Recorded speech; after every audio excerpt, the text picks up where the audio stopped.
السلام علیکم. کابل هومیوپیتیک نه ډاکټر صاحب حسین شاه دا یو کس میسج کړی دی چې ډاکټر صاحب زما په ملا باندې درد دی.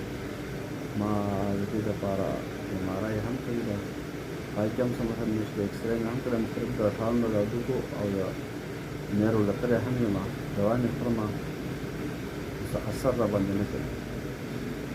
که په هومیوپیتیک میډیسن وخت کې زما بیا لرې دی درتلی نه شم، ډېره مننه وکړه. نو تا چې کوم دوا نه خوړلي دي باقاعده ما سره دغه شیر کړی وی، څه ایکس رې دغه دې کړی دی، ایم آر آی دې مې شیر کړی وی که نه. بهرحال د دې لپاره به تاسو درې میډیسن وښیم، هومیوپیتیک میډیسن دي. دا به چې کوم دی نو یو د اکونایډ په 200 طاقت کې راوالی، یو به ارنیکا په 200 طاقت، بل به روسټاک په 200 طاقت کې راوالی. د هر یو نه به 10 قطرې سهار 10 ماښام په 2 اوبو کې اچوي او دا بس کې یو 2 میاشتې استعمال کړه. انشاءالله الله به شفا درکړي. په دعاګانو کې مې یاد ساته. مننه کوم.